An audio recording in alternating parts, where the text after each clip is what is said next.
కూటమి ప్రభుత్వం అన్నదాతను నట్టేట ముంచేశారని మాజీ ఎంపీ బుట్టా రేణుక ఆరోపించారు. 13వ తేదీ కర్నూలు కలెక్టర్ కార్యాలయం ముందు వైసీపీ చేస్తున్న నిరసన కార్యక్రమం పోస్టర్ను ఎమ్మిగనూరులో బుట్టా రేణుక విడుదల చేశారు. అనంతరం బుట్టా రేణుక మాట్లాడుతూ ఎన్నికల్లో సూపర్ 6 హామీలను ప్రకటించి అధికారం రాగానే వాటిని గాలికి వదిలేశారని అన్నారు. సూపర్ 6లో భాగమైన రైతుల పెట్టుబడి విషయాన్ని టీడీపీ బడ్జెట్ సమావేశాల్లో ప్రస్తావనే లేదన్నారు. రైతులకు వైసీపీ ప్రభుత్వంలో జరిగిన లాభాలను, టీడీపీ ప్రభుత్వంలో జరుగుతున్న నష్టాలను చూసి రైతులు బాధపడుతున్నారని, 2014లో రైతు రుణమాఫీ హామీతో టీడీపీ అధికారంలోకి వచ్చి రుణమాఫీ చేయలేదు. 2024లో కూడా రైతులకు పెట్టుబడికి 20,000 ఇస్తానని అధికారంలోకి వచ్చి టీడీపీ ఇప్పుడు కూడా రైతులను పట్టించుకోవడం లేదని అన్నారు. టీడీపీ అధికారంలో వస్తే విద్యుత్ ఛార్జీలు పెంచమని చెప్పి అధికారంలోకి వచ్చిన 6 నెలల్లో 2 సార్లు ఛార్జీలు పెంచడం సమంజసమా అంటూ మాజీ ఎంపీ బుట్టా రేణుక కూటమి ప్రభుత్వాన్ని ప్రశ్నించారు. ఏదైతే మాట్లాడారో దాని గురించి ప్రస్తావన లేదు. ఈరోజు రైతులు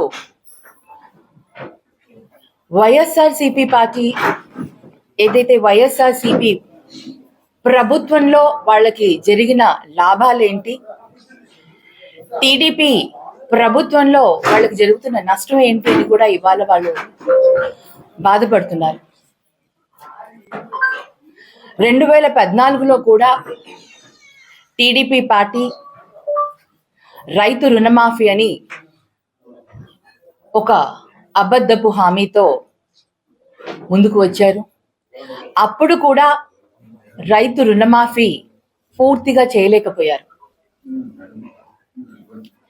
మరొక్కసారి 2024 కూడా అదే విధంగా అందరినీ మభ్యపెడుతూ రైతులకు సంవత్సరానికి 20,000 చొప్పున పెట్టుబడికి వారికి ఆర్థిక సహాయం చేస్తానన్న టీడీపీ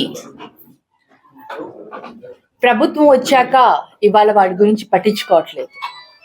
ఛార్జీలు ఏవైతే పెరుగుతున్నప్పుడు అప్పుడు అప్పుడు అపోజిషన్ లో ఉన్న టీడీపీ ఏదైతే అన్నారో, మేం ప్రభుత్వంలోకి తిరిగి వస్తే మీకు ఛార్జీలను